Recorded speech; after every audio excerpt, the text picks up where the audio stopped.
government are delegated or allowed to the state, and it's states' rights, it's local control. And that's a great thing that I strongly support for states' rights. The other issue is Arizona.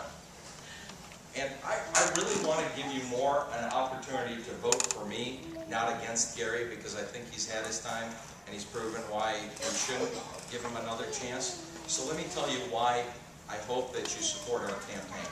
I started off earlier today, you missed it, Paul, a little late, that my parents were immigrants, and I believe in legal immigration.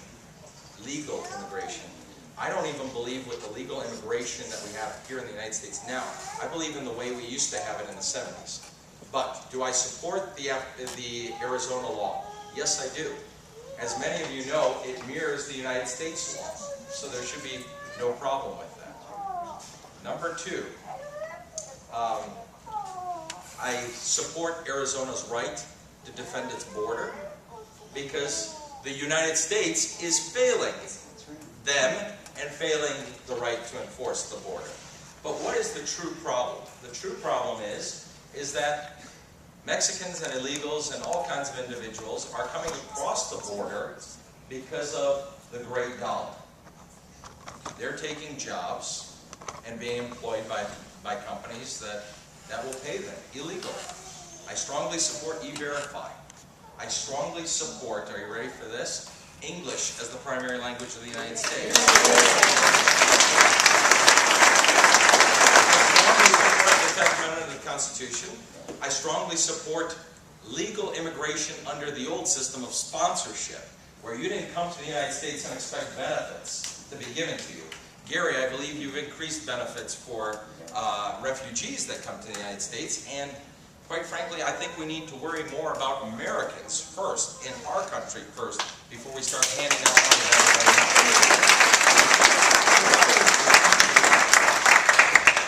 Copper, if I was president, I would eliminate, are you ready for this, Paul? I would eliminate the USAID, United States Agency for International Development. It gives away American dollars willy-nilly everywhere. For what? For what? For hatred in return. That's a beautiful gift. So I would eliminate USAID and basically support legal immigration through the sponsorship program. By the way, we do have legal immigration these days through lotteries, through green card lotteries, 50,000 a year. But are you ready for this? Do you know that last year we had about 600,000 legal refugees to the United States? Legal refugees to the United States, which means the United States brings them here, and under a program called the Refugee Assistance Program, which is part of our Department of State program, go to Google and punch in RAP, Refugee Assistance Program. Refugee Assistance Program under the Department of State. It will show you that we bring refugees from all corners of the world into the United States, and we Americanize them. Well, a couple weeks back, I talked about this to a group in a debate, and I said, the Somalis, we were bringing around 50 to 70,000 Somalis to the United States. We plant them in all over the United States, here in Madison Heights. And here's the interesting thing about the Refugee Assistance Program, and that is this, that 24 of them, over a period of time, went back to Somalia, and this is nothing that we can't talk about, went back to Somalia to join jihad. And what happened 2.5 weeks ago? We heard the news in New York, where 2 were arrested as they boarded planes to go through Egypt to a training camp, an Al-Shabaab training camp in Somalia. It's a waste of our money to play this cat and mouse game. All we keep doing is chasing each other around a coffee table, and we get nowhere, but we spend a lot of money. So, we can help them. I was just going to say, I think that program was originally developed for good reasons. Like, we brought in a lot of Vietnamese who might have been slaughtered when the North overran the South. Yes. We brought in a lot of Cubans. We brought in a lot of Cubans who might have been jailed by Fidel. We brought in a lot of Hmong people from Thailand. And so, originally, I think the genesis behind that program was well-intentioned. I'm sure we're bringing a lot of the Iraqi interpreters in, because if they colluded with the Americans, they're going to get, you know. Sure. No, in that respect, absolutely. Colin Powell, if I could quote Colin Powell in that respect, when he talked about Iraq, he said, if you break it, you own it. In that respect, he was absolutely correct. For the Chaldean population, because we were the ones that created the problem, the Chaldean population is one group that I can understand. But for example, the group that I know the most about, or have seen and worked with, the Somali people. What are we doing?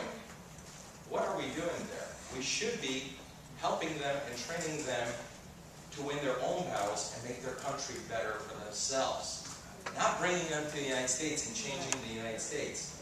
Gary, join me in standing up against Sharia in our courts. Yeah. Join me. Rebuilding, yeah, believe it or not. Yeah. Just make a blanket statement. Say, our laws should be under the U.S. Constitution. Follow completely. Yes. Also, join me in making America first, number one. Securing our border, making English the language of the nation.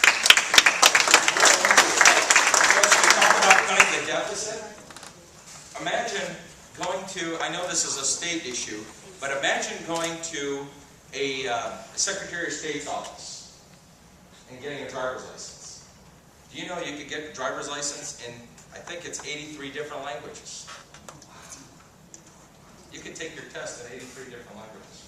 Think about all the money we would save if we just did everything in English. I was going to ask about Colin Powell, because I think Yes. I try to keep an open mind. Yeah. You're not preaching to the choir, but I try to keep an open mind, and that's why I'm here, to try to make up my mind. Sure.